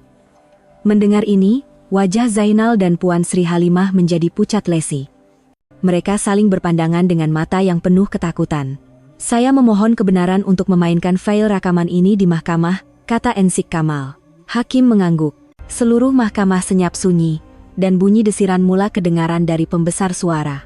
Mula-mula, kedengaran bunyi permainan video kanak-kanak, kemudian suara saya mendodoikan anak. Amir, anak ibu, dah lewat nih, tidur ya. Selepas senyap seketika, kedengaran bunyi pintu dibuka dan tapak kaki Zainal yang terhuyung-hayang masuk. Kemudian, suaranya yang penuh dengan bau arak bergema. Kau tunggu rumah sebab nak message dengan jantan mana? Mendengar suaranya sendiri yang biasa bergema di dalam mahkamah yang sunyi itu, Zainal terkejut, mengangkat kepala dan memandang pembesar suara. Wajahnya penuh ketidakpercayaan. Rekaman itu berterusan. Setiap perkataan dan bunyi dari malam yang mengerikan itu dimainkan semula dengan jelas dan hidup. Abang dah mabuk, tolonglah lepaskan saya. Rayuan saya. Bunyi tamparan yang kuat. Ayah, jangan pukul ibu, jeritan Amir. Diam. Kau pun sama macam mak kau, makian Zainal. Bunyi barang pecah. Bunyi dentuman yang tumpul. Dan rintihan kesakitan serta nafas saya yang tercungap-cungap. Semua orang di dalam mahkamah mendengar dengan nafas tertahan. Ada yang menutup mulut kerana terkejut. Wajah hakim wanita itu menjadi tegang, dan peguam Zainal sendiri tidak berani mengangkat kepala. Rekaman itu bersambung dengan bunyi saya diseret di atas lantai. Bunyi pintu besi sangkar anjing dibuka dan ditutup, bunyi mangga dikunci. Duduk dalam tu dan fikirkan perangai kau. Perempuan macam kau memang layak duduk dengan anjing. Suara terakhir Zainal yang kejam dan menghina bergema, dan rekaman itu tamat. Walaupun rekaman itu telah tamat, keheningan yang menyusul lebih menakutkan daripada sebarang bunyi. Tiada lagi penafian yang boleh dibuat. Semua alasan dan lakonan menjadi lucu dan tidak bermakna di hadapan bukti yang begitu jelas. Ini adalah pukulan maut, serangan terakhir. Tertuduh, Zainal bin Abdullah. Hakim mengetuk tukulnya. Bunyi itu memecah kesunyian dan bergema dengan penuh wibawa. Ada apa-apa lagi yang hendak dikatakan? Zainal kaku di tempat duduknya, tanpa berkata apa-apa. Dia merebahkan kepalanya di atas meja dan menangis teresak-esak, bahunya yang bidang bergegar kuat. Air mata penyesalan yang sudah terlambat, air mata putus asa karena tiada lagi jalan keluar. Di belakangnya, Puan Sri Halimah juga rebah sepenuhnya. Dia menutup muka dengan kedua-dua tangan dan menangis pilu. Dia telah kalah. Kalah di hadapan kebenaran, dan di hadapan kejahatan yang dilakukan oleh anaknya sendiri. Saya memandang mereka, bukan dengan rasa puas, tetapi dengan rasa letih dan sedih yang tidak terhingga. Sebuah keluarga yang sepatutnya menjadi tempat perlindungan yang hangat, akhirnya berakhir dengan pertarungan mahkamah yang pahit ini. Tetapi saya tahu, ini adalah pengakhiran yang perlu untuk menegakkan keadilan, memberikan masa depan yang aman untuk anak saya, dan untuk saya sendiri bebas sepenuhnya.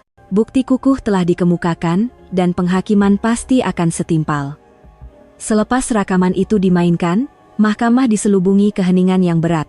Semua perdebatan dan alasan menjadi sia-sia. Kebenaran telah membuktikan dirinya dengan cara yang paling jelas. Hakim mengumumkan penangguhan selama 15 menit untuk perbincangan panel hakim.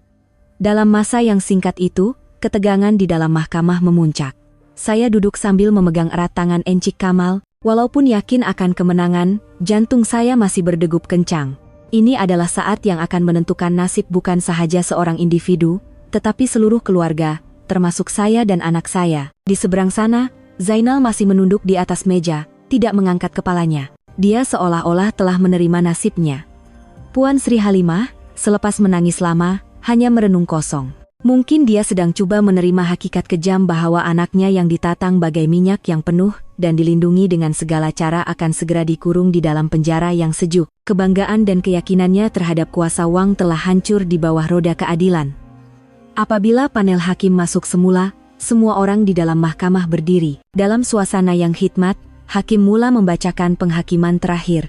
Mahkamah, setelah meneliti secara menyeluruh rekod kes, bukti-bukti yang dikemukakan, serta keterangan pihak-pihak berkaitan dan saksi, mendapati bahwa perbuatan tertuduh, Zainal bin Abdullah, adalah satu jenayah yang sangat ganas dan kejam, yang tidak menghormati undang-undang serta nyawa dan kesehatan orang lain. Terutamanya, jenayah ini dilakukan terhadap istri yang telah berjanji untuk hidup bersamanya seumur hidup, menjadikan kesalahan ini amat berat. Perbuatan ini bukan sahaja menyebabkan kecederaan fisikal yang serius kepada mangsa, Puan Faridah binti Hasan, tetapi juga telah memberikan kejutan mental yang mendalam. Lebih-lebih lagi, anak lelaki tertuduh, Amir bin Zainal, telah mengalami trauma yang tidak akan dapat dilupakan setelah menyaksikan adegan keganasan pada usia yang begitu muda. Dia berhenti seketika dan memandang Zainal.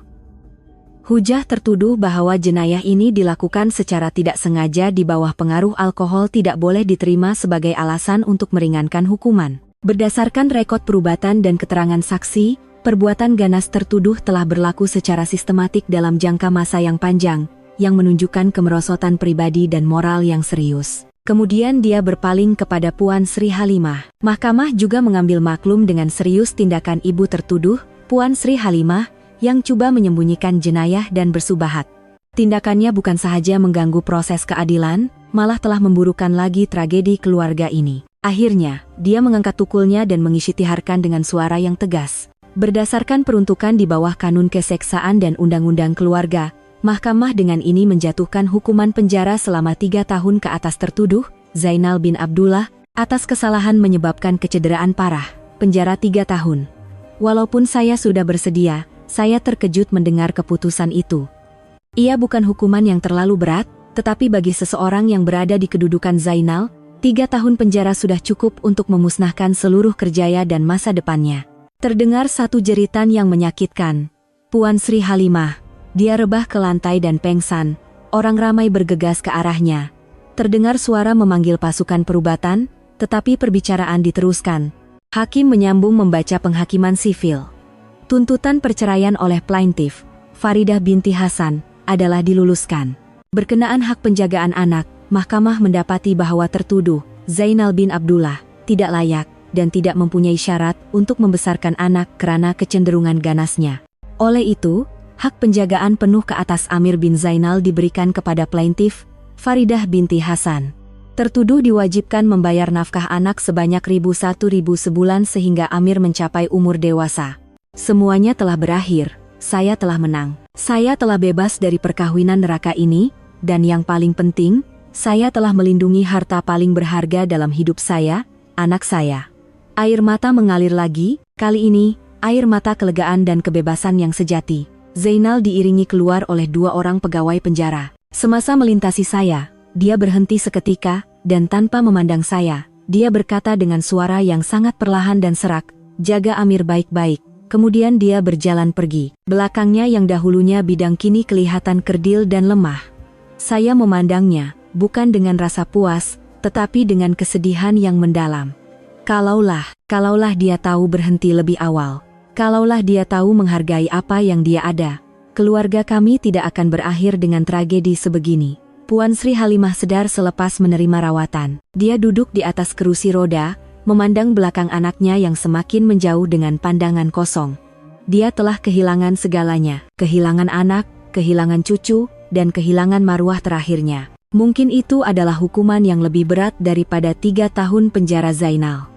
Saya keluar dari mahkamah bersama Encik Kamal dan Inspektor Aisyah. Hujan renyai-renyai yang sejuk telah berhenti, dan cahaya matahari yang samar-samar mula menembusi awan kelabu.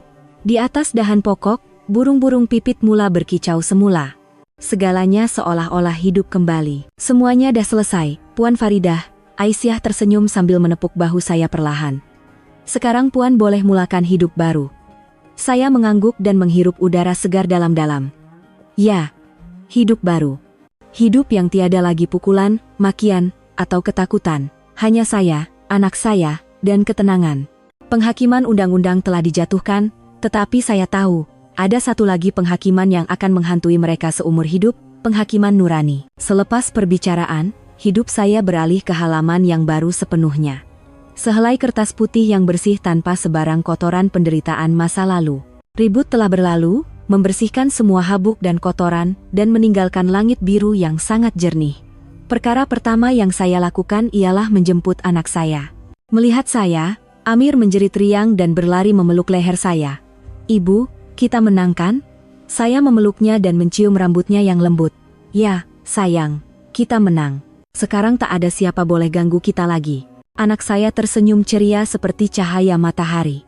Melihat senyuman itu, saya sadar semua pengorbanan dan perjuangan saya berbaloi. Dengan bantuan Encik Kamal dan beberapa NGO, saya dapat menstabilkan hidup saya dengan cepat. Saya menyewa sebuah pangsapuri kecil yang selesa. Walaupun tidak seluas villa mewah dahulu, di sini saya merasakan kedamaian dan kehangatan sebuah keluarga yang sebenar. Saya menghias rumah bersama anak saya, dan menanam beberapa pokok bunga kecil di balkoni. Setiap malam selepas anak saya tidur, saya akan duduk di tepi tingkap dan memandang lampu-lampu bandar yang berkelipan. Buat pertama kalinya dalam 7 tahun, saya benar-benar merasa hidup. Saya memutuskan untuk tidak kembali ke kerja pejabat yang membosankan. Selama 7 tahun, saya telah hidup terlalu bergantung dan kehilangan diri saya sendiri. Kini masanya untuk mencari semula minat dan nilai diri saya. Memandangkan saya memang berbakat dalam memasak dan membuat roti, saya memberanikan diri membuat pinjaman dan membuka sebuah kedai roti kecil yang saya namakan Seri Pagi Bakery. Saya berharap setiap roti yang saya hasilkan bukan sahaja mempunyai rasa yang manis, tetapi juga membawa kisah tentang permulaan baru dan harapan selepas badai. Berkat roti yang dibuat dengan ikhlas, kedai roti saya cepat mendapat tempat di hati orang ramai. Perniagaan semakin maju, dan saya bukan sahaja dapat menampung kehidupan kami berdua, malah dapat menawarkan pekerjaan kepada wanita-wanita lain yang senasib dengan saya. Tetapi apa yang paling membahagiakan saya bukanlah kejayaan material, tetapi perubahan pada anak saya. Hidup dalam persekitaran yang aman tanpa jeritan dan makian, Amir perlahan-lahan keluar dari bayang-bayang ketakutan. Dia menjadi jauh lebih aktif dan ceria, dan senyuman tidak pernah lekang dari wajahnya. Perniagaan semakin maju, dan saya bukan sahaja dapat menampung kehidupan kami berdua, malah dapat menawarkan pekerjaan kepada wanita-wanita lain yang senasib dengan saya. Tetapi apa yang paling membahagiakan saya bukanlah kejayaan material, tetapi perubahan pada anak saya. Hidup dalam persekitaran yang aman tanpa jeritan dan makian, Amir perlahan-lahan keluar dari bayang-bayang ketakutan. Dia menjadi jauh lebih aktif dan ceria, dan senyuman tidak pernah lekang dari wajahnya. Kadang-kadang, Inspektur Aisyah dan Ensik Kamal singgah di kedai roti saya. Mereka bukan lagi sekadar penyelamat, tetapi kini telah menjadi sahabat karib saya. Melalui mereka, saya sesekali mendengar kabar tentang keluarga bekas suami saya. Selepas Zainal dipenjarakan, Puan Sri Halimah juga jatuh sakit teruk. Syarikat Zainal, yang kehilangan pemimpin dan terkesan dengan skandal keganasan itu, akhirnya muflis. Puan Sri Halimah terpaksa menjual villa untuk membayar hutang dan pulang ke kampung, hidup bersendirian. Katanya, tiada lagi rupa gahnya yang dahulu. Mendengar cerita itu, saya lebih merasa kesal daripada puas. Apa yang kau tanam, itulah yang kau tuai. Ia adalah hukum kehidupan yang adil, tetapi sangat menakutkan. Kisah saya, melalui beberapa saluran, telah diketahui oleh ramai orang. Ramai wanita yang menanggung keganasan dalam diam seperti saya datang menemui saya, menceritakan kisah mereka dan mencari nasihat serta simpati. Melihat diri saya dalam diri mereka, saya sadar saya tidak boleh lagi hidup untuk diri saya sendiri. Saya bertekad untuk memberi mereka kekuatan melalui kisah saya. Saya menjadi seorang aktivis yang aktif dalam kampanye menentang keganasan rumah tangga. Saya menghadiri ceramah dan forum untuk berkongsi cerita saya. Bukan untuk mengadu nasib, tetapi untuk menyampaikan satu message, keganasan rumah tangga bukan masalah pribadi seseorang. Ia adalah jenayah, dan berdiam diri adalah bersubahat dengan jenayah itu. Jangan takut, beranilah bersuara. Anda tidak pernah bersendirian. Undang-undang dan masyarakat akan melindungi Anda. Para penonton sekalian, beginilah berakhirnya perjalanan seorang wanita yang penuh dengan air mata dan penderitaan, tetapi pada masa yang sama, hebat dan tabah.